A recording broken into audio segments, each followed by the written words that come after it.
usong-uso ang screenshots ngayon, no? Kahapon yung topic natin, yung mga screenshots ng artista na nabuking na yung jowa ng senador, gustong kumain ng pipino. Pipino? Kumain ng pipino for alas 7 ng umaga. Grabe naman si ate mo, girl. Ay, alam nyo ba yung lalaki, mga ate at kuya, yung artista, maisingit ko lang ha, bago natin pag-usapan to, na allegedly ay nagpupulburon? Totoo kaya? So kung nagpupulburon yung artistang lalaki, malamang yung kanyang mga kinakaing talaba, nagpupulburon din. Baka binubudburan pa niya ng pulburon yung talaba ng mga beauty queens. 'Di ba? Tapos si beauty queen nag-birthday nga doon sa, alam niyo na, sa bahay ni Sexy Ma'am Shi at saka ni Budol Budol Man. Malamang kaklase, maaaring magkakaklase sila sa pulburon, right? Favorite nila. Ay, Diyos ko po, nakakadra yata ng lalamunan ng pulveron. Dapat may panulak. Ano ba maganda panulak doon? Coca-Cola? O anyway, speaking of Coca-Cola, afford na ng mga ensaymada ang Coca-Cola. Or, you know, that soapist drink, yung soda. Dahil 30k monthly ang kanilang sahod. Ako mga adat kuya, kailan ako huli nakatikim ng Coke? Yung totoong Coke ha, hindi yung kokaina. Diyos ko, binuok ko. Muulan. Mag-ingat po ang lahat, masama ang panahon sa Pilipinas. Magpapasko, masama ang panahon, ano ba? Anyway, itong mga enchaymada vloggers, itong mga defenders ni Sexy Ma'am Shi, ni Jolly Bibida-Bida, na parang siya ang presidente ngayon, 'di ba? Siya ang busy, siya yung punong abala no? Nakadikit ang kanyang pagmumukha sa kung saan saang tarpaulin ng kanyang initial na MR. Alam niyo ba yung kung sino 'yon? Si MR. Si Manilyn Reynes 'yon, charot. Manilyn Reynes, 'di ba? O nakadikit sa kung saan yung MR na 'yon. Ano ba yung MR nga, tama ba? Manilyn Reynes? Sayang na ang 30,000 naman. Laan pa naman ang ensaymada po sa'yo. Sabi ni Manilyn, no? Huwag na kumatamawin, magagalit yung iba dyan, di ka tumatalon agad sa discussion. But meron nga pong screenshot na ito daw ang bayad sa mga ensaymada. Usong-uso talaga ang screenshot ngayon as evidence, no? Kung hindi lang talaga po magiging maingat itong mga nasa group chat, 'di ba? O yung mga kausap nyo, magagamit po talaga against sa inyo ang screenshot as resibo ng mga kalokohan. Again po, kaya kong mag-edit ng screenshot, pero sa mga ordinaryong tao or karaniwang tao, hindi naman talaga nila pagkakaabalahan pang mag-fabricate ng screenshot. Usually, as proof, talagang i-finger nila ng 3 pirasong finger yung silipon. Pag ginanon mo yan, mag-screenshot yan. Kung bago ang silipon mo, kung ang silipon mo ay modern, yung latest na gadget ngayon or latest model ng silipon, kapag kaginanyan mo yan ng 3 finger, pasok sa ay ano ba yun? Pag ginanito mo ng 3 finger, yan, nag-screenshot yan. O kaya, pindutin mo yung kanyang power button, tsaka yung volume down ba, sabayin mo ng pindot yan, ay talagang nag-screenshot, di ba? So, ayan nga, na-booking tuloy ang mga enchaymada. Gusto nyo makita ang screenshot? O, anyway, sabi nila, pwede daw makasuhan itong mga nagpa-publish ng screenshot. Hindi kasuhan nyo. Anyway, sino ba ang nag-publish nito? Ay, well, hindi ako. Si Sas. Eto pa post ni Sas, mga ate at kuya. Totoo kaya? Nagtatanong lang kami, ha? Anyway, parang masamang magtanong ngayon, diba? Masamang magtanong ngayon, pwede kang ma-cite in contempt, pwede kang maipakulong ng House of Representatives. Grabe, apaka-powerful, no? Nagtatanong pa lang tayo. How much more kung tayo ay maghuramentado na, magalit na, ay, hindi baka hindi lang kulong ang buti natin, baka gorgor na, di ba? Beer na. Okay. Oh, ayan. Si Miss Sas nag-share nito. Oh my God. Meron palang Oplan Destroy Inday. Kung merong Oplan Gorgor or Oplan Itutumba, meron pa palang Oplan Destroy Inday. Kasi yung Oplan Itutumba, ano yun para sa lahat ng dapat itumba yon, right? Sabi ni Miss Maharlika, ang pangalan ng mga dapat itumba sa Oplan Itutumba ay syempre si PRRD, si VP Sara, and then sino pa? SMNI, and then yung mga vloggers na kritiko ngayon ni Budol Budol Man. Kilala nyo ba si Budol Budol Man? bahala kayo. Gawin yung initials, yung budol-budol man, di ba? Okay. Sino ba yung utak ng word na budol-budol man? I think si General Bantag, no? I think so. Ay, general yun, may mga alam na intel yun eh. So, yeah, alam talaga siguro nila kung anong baho ni budol-budol man. Malamang alam din nila yung baho ni Sexy Ma'am Shi, di ba? Oh, I think narinig ko yung budol-budol man na word na yan. Yan daw ang utak ng pagpapabagsak noon kay General Bantag. Di ba natanggal nga siya as Bucor Chief? Bureau of Corrections, di ba? Si General Bantag, pinaltan ni Katapang, right? Tama ba? Ako, bawal na bawal pag-usapan yung Bucor at si Katapang, mga tatkuya. Baka any monument. Chung chung! Chung chung! Di ba? Prr, prr, prr, prr. Lagot tayo niyan. Bawal na bawal daw yan. So, sabi ni General Bantag, meron daw, ang utak daw ng pagpapatanggal sa kanya sa Bucor ay si Budol Budolman. Pero maybe General Bantag may kaunting mali. Pero syempre magagalit ka talaga kay Budol Budolman kasi wala siyang ginawa at hinayaan lang niyang matanggal ka. Baka ang utak talaga dyan ay si Anes. Yung sexy, yung maliit ang tiyan na para siyang ganon. Kilala niyo ba yan?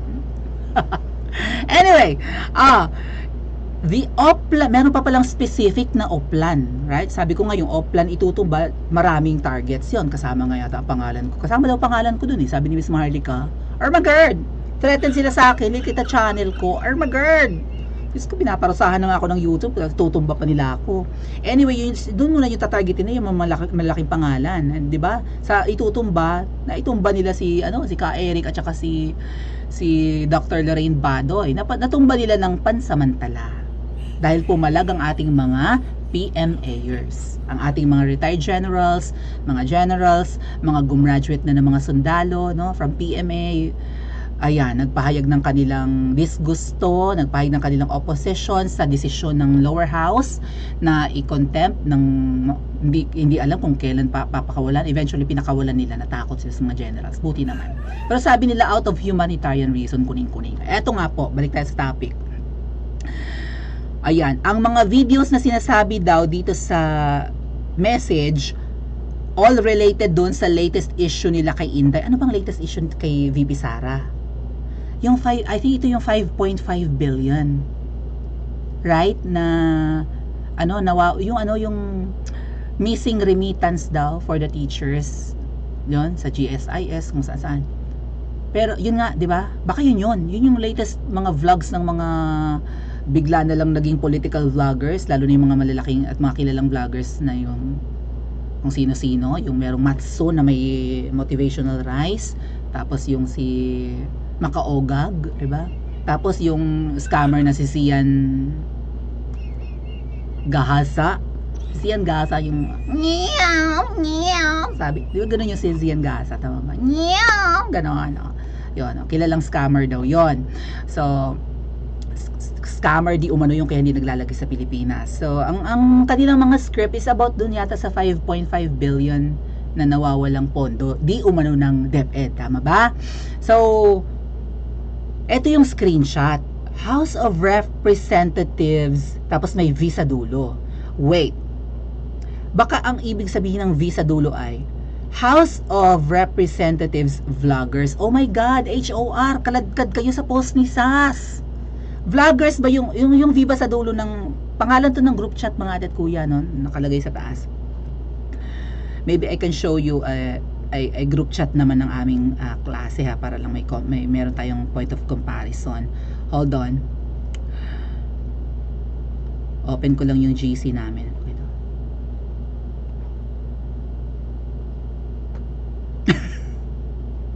Okay, eto po mga atat kuya.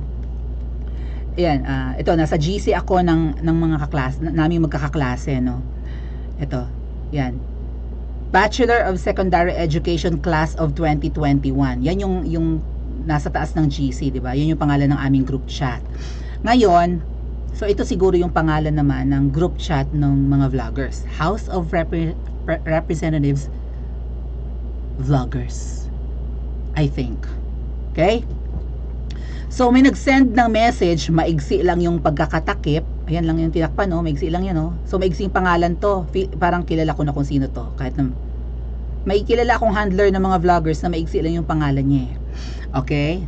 Handler namin yun siya. Part nga ako ng grupo na yan. Ako lang ang unang nag-walk out. I'm proud to say. Okay? Attention to all vlogger. Lagyan mo naman ng S, ining. Handler ka tapos bobita ka. Attention to all vloggers. Plural. All nga eh. Yun sahod nyo monthly 30K yan. 30,000. K is kilo. So 1,000, di ba? Yun sahod nyo monthly 30K yan mga brother and sister. Basta yun, i-upload nyo video, ay hintayin nyo yun, pasa ko dito sa GC. Ito, Diyos ko po, parang binuhol-buhol na bol-bol, di ko maintindihan. Ang gulo mag-type nito. Pero may kilala, yung aming kasing handler noon, mahilig, hindi siya puro capital letters lang talaga ang kanyang pagta-type. Hindi siya marunong mag-uppercase, mag-lowercase, no? Puro capitalized ang letters niya. Really? Tapos House of Representatives vloggers? Vloggers na sumusuporta sa pinamumunuan ni Tapos ang sahod 30K monthly. Dito sa Pilipinas mga ate at kuya, kaiingitan na to ng mga kababayan natin. Sabi ko nga sa inyo, ang sweldo lang naman sa Pilipinas ay, di ba, pag minimum wage earner ka, pumapata ka lang ng 8,000, 9,000 sa provincial rate. Pag Manila rate siguro malaki-laki, baka abutin ka ng how much? Mga 12K, maybe 15, di ba? Kasi 550 a day yung rate sa Manila. So, still, no, kahit sa Manila ka nagtatrabaho tapos sumasahod ka lang ng 15K, may inggit ka dito. Abay, kalahati lang ng sweldo mo, ayun, no, doble yung kanila. Pero syempre, sa mahal nga po ng mga bilihin sa Pilipinas ngayon, sa pagtaas ng, di ba, ng presyo ng lahat-lahat, pati yung ating yung mga kuryente, tubig, ganyan, internet. 30K is, wala kang masyadong maiipon dyan. Hindi ka magiging milyonaryo sa 30K. Kailan ka magiging milyonaryo? Sabihin mo, ang may tatabi mo dyan, 5,000 in a month. So, meron kang 50,000 for 10 months. May 60,000 ka for a year. Sa 10 taon, meron kang 600,000. E di, nangangalahating milyon ka na sa 10 taon. Kung hindi mo magagalaw yung 5,000, monthly na ipon. Pero, actually, maliit yan mga ate at kuya. Alam niyo kung bakit? Ang mga nakasalamuha kong vloggers, nung kami ay inorganize, ang iba, ang kanilang, sa tingin ko, ang sinisweldo nila mga ate at kuya, baka pumapatak ng 50 to 100. Ingit na ingit nga ako kasi nga, di ba, ako ay nene vlogger, baby vlogger ako, litlit ang channel ko. Yung mga kasama kong vloggers nung inorganize kami, or pinagsama-sama kami dyan sa bahay ni Bodol-Bodol, at saka ni Sexy Mama, maliit ang tiyan, di ba? Nung pinapunta kami dyan sa bahay nila, sa apakabongga nilang bahay sa tabi ng ilog, ang ibang mga kasama kong vloggers, mga dechikot, may kotse, gaganda ng sasakyan, hundreds of thousands ang followers, merong millions ang followers. So malalaking kumita. Feeling ko tatawanan lang to ng ibang vloggers unless ganid. Lamang tiyan din ng 30K sa kanila, no? Paano na lang yung mga vloggers na pipitsugin, yung mas maliit pa sa channel ko, ay talagang magbubulag-bulagan sila sa halagang yan. Tama ba? O katulad ng Ipis. Ipis yata 12K, 13K pa lang ang niya, hindi na umusad. Hoy Ipis! Going back to you! Yung babaeng Ipis, na grabe ako i-bash. Hindi ko pa nasisilip yung ibang YouTube ng mga, ng mga ensaymada. Pero may mangilan-ngilan doon na talagang ever bulag sa pagsamba kay Butod at kay Jollibee at kay Pusa, 'di ba? So, hindi na sila dapat umuusad ang channel nila. Biro mo ang boto ni Pusa 31M. O dapat ma-conquer nila yung mga followers ni Pusa kung totoo ang 31M. Tama ba? O, sabi ko nga sa inyo, ako takot na takot mang-bash kay Pusa dahil milyones ang supporters niya, abotante niya, milyones, tapos ibabash ko siya, di kukuyugin ako ng ng 31M. O, sabi ko, naku, paano mag-grow ang channel ko? Luckily, lumalaki naman yung channel natin paunti. Kuya Roy, hello. Tuwan-tuwa na niya. Sa 30K, si Ipis naman kasi talagang PG yun eh. PG. Should I gutom ever? Sabi nga ni Jun Abines dito, sana all. Biro mo may Oplan Destroy Inday, tapos 30. Well, baka itong 30K na ito ay galing lang kay Jollibee. You know, doon sa pinamumunuan ni Jollibee. Baka bukod pa yung galing kay Anes. Thank you po, Kuya Rogelio. Ate Marilyn, hello.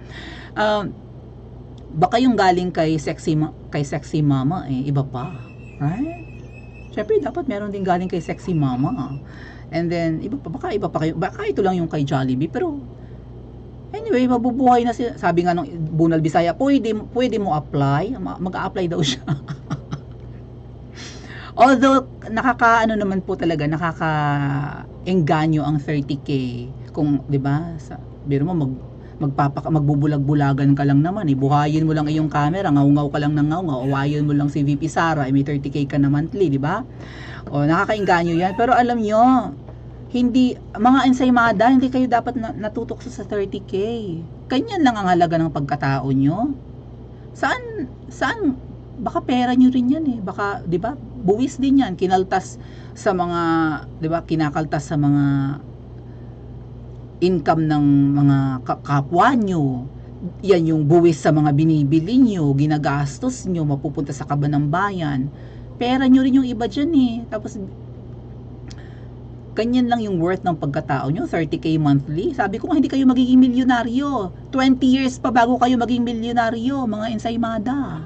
Kung 30K monthly lang kayo. Why not, di ba? Anyway, miskarte kayo ng inyo. Kung ganyan ang alalahanin nyo, 6 years lang. Kung may ipon nyo ang 5,000 out of 30K at magagastos nyo yung 25 sa lahat ng, di ba, mga pangangailangan nyo, pagkain, tirahan, ganun, lahat ng gastusin. Kung may itatabi nyo dyan ang 5K, sabi ko nga, after 10 years, makakaipon kayo ng 600,000. Paano yan? 6 years lang. Ang term ng Anes. Mga powerful. So, hindi ka pa aabot ng 600,000. Katas-taas ay makakaabot ka lang ng 400,000 within 6 years na. Well, I don't think so. Baka mali pa ang compute ko. Anyway, baka mga ano lang yan, mga 300,000 lang, mga 300,000 lang may iipon ng mga ensaymada out of, hindi kayo magiging milyonaryo sa pagiging bulag ninyo, maghanap kayo ng ibang karir. Kaso nyo, mga atit kuya, yung nahalata ko rin sa mga ensaymada vloggers, yung iba sa kanila ay, hindi rin talaga nakapag-aral. At, yan nga mahirap Malilin lang talaga kayo, mag-aral kayo mga ensaymada. Mag-aral kayo, pilitin nyo. May kilala akong isang vlogger, hindi siya ensaymada, pero ensaymada na rin siya, no? Hindi ko lang siya binabatikos.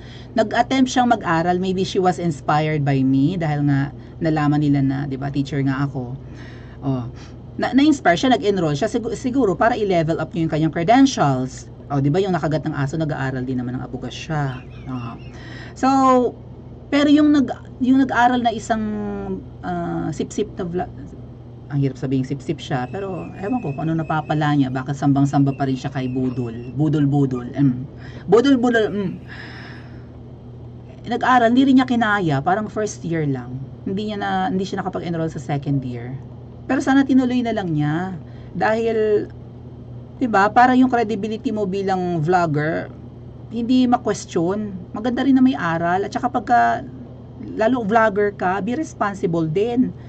Pag-igihin mo yung edukasyon mo, kasi ang mga, hindi ko nilalahat dapat may diba, may responsibilidad ang mga vlogger na i-level up ang kanilang knowledge, ang kanilang wisdom. Dahil kung sila vlogger lang na katulad nung ipis na mura ng mura, toxic na vlogger yun, sip-sip lang iyon, di anong papala nyo, 30K lang kayo, kakala nyo malaki ng 30K mga vloggers, no, baka hindi nyo kilala yung mga kasama nating vloggers dyan ng mga dikotse nung pumunta tayo dyan sa palasyo, ganda ng mga sasakyan, hindi 30K ang sinasahod ng mga yan sa YouTube at Facebook, ang lalaki, baka hundreds of thousands. Magtatsaga kayo sa 30K, bahala kayo. Anyway, marami na rin kayo mabibili dyan kung magkukuripot kayo, di ba? Tingnan nyo ang budget 500 billion pesos for ayuda.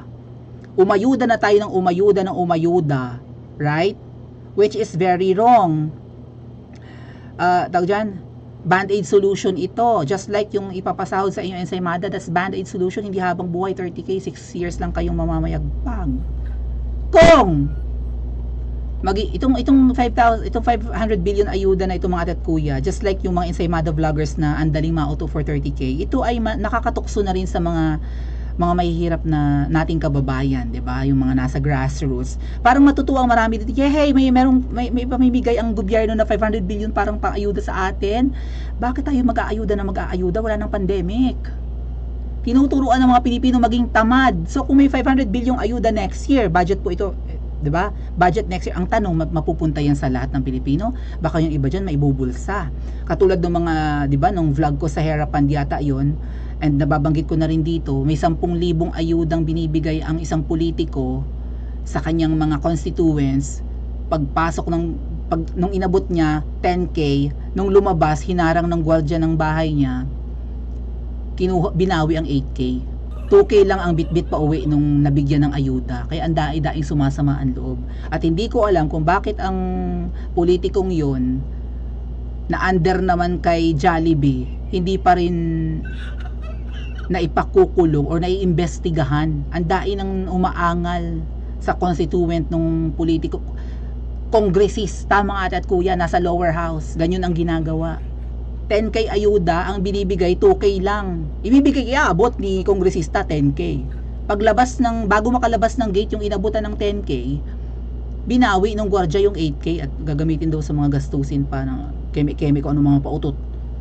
Eh di hindi na nakaibig yung naabutan ng 10K. Tuwan-tuwa na nga nung paglabas 2K talaga yung natira. So baka ang iba dito maibulsa lang. Band-aid solution to, ba't hindi na lang po gamitin ang pera? Okay, magbibigay kayo ng ayuda. Pero hanggang kailan to? Baka mamaya once a year lang ito or ano to? Saan makakarating ang 500? Anyway, malaki ang 500 billion. Ay, ilang families ba sa Pilipinas? 10 million families, maybe more, no? 20 million. Band-aid solution. Mahilig magbigay ng ayuda. Ang tanong, naaabot talaga sa lahat ng household? 'Di ba? Na ibibigay ba talaga lahat or kaya nagbibigay ng ayuda para kamkam. Tsaka pang pampabobo, pampatamad rin, 'di ba? Sabi ko matatamad mga Pilipino, aasa na lang sa 4Ps, aasa na lang sa ayuda. Tama ba 'yun? Ba't hindi nila ilaan ang karamihan sa halos 6 trillion mga ate at kuya next year? Ba't hindi nila ilaan yan sa 'di ba, sa mga infrastructure na magbibigay ng trabaho sa mga Pilipino, maybe mag-invest ng panibagong negosyo sa Pilipinas or magtayo ng negosyo sa Pilipinas or whatever, mga co-op or kung ano pa man yan, na magbibigay ng trabaho sa mga Pilipino para huwag umasa sa ayuda. Ginagawang tamad ang mga Pilipino, tamad na nga mag-aral ang mga bata ngayon. Ganyan pa ang mga magulang aasa sa ayuda. Ay, ang mga taong karamihang aasa sa ayuda, baka mamaya pagdating ng eleksyon, sila din yung aasang mabili ang boto. Lalo ngayon, ang bilihan ng boto, may mga narinig ako, may mga bayan na 3,000 per head ang bilihan. Ay, sino ba naman ang hindi matutukso sa 3,000? 3,000 pa lang yun. Pero Diyos ko, 6 years nakakamkamin ang pera ng taong bayan pag upo nung namigay ng 3,000 per head. May ibang lugar mga 500 or 1,000 per head. May alam akong syudad mga ate at kuya, 3K per head ang bilihan. So ganun talaga po katindi ang karumi ang sistema sa Pilipinas. At yan nga po, pangitang-pangita. Kung totoo ito, ganyan din karumi ang palakad ngayon.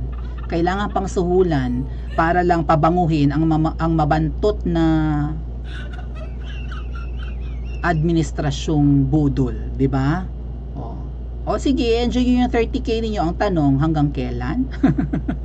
At anong klaseng vlogger anong matututunan nyo sa mga vloggers na bayad?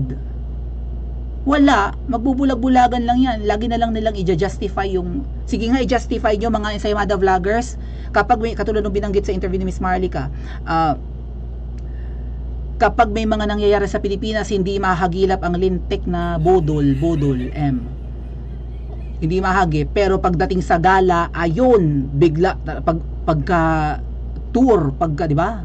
Pagka mag-a-abroad, pagka may state visit, kitang-kita doon. Oo, talagang enjoy na enjoy ang paglabas ng bansa. Pero pagka may problema, nasaan? 'Di ba? Oh, nung may mga nanakawan ng bagahe sa airport, wala kang narinig na sinabi ang kuting na 'yan. Oh, nung 'di ba? At kung may nilindol, may napatay doon sa pagpapasabog sa Marawi, di mo narinig ang lintik na 'yan. Kaya ibang-iba daw si PRRD. Sabi ni PRRD? Kapag kaganyan may nalaman kayong korupsyon sa kahit saan, sa ahensya, sa departamento, mag-eskandalo kayo, magwala kayo para kayo ay makaagaw ng pansin at nang mabuking ang mga 'di ba, ang mga under kay PRRD or ang mga nasa gobyernong mga appointed and elected, mag-eskandalo daw ang tao. Ang nakaupo ngayon, walang pakialam. Tapos malalaman natin may mga ganitong ganap. Ay, saan papunta ang Pilipinas? Pa-comment po sa comment section at mag-like and subscribe din po kayo.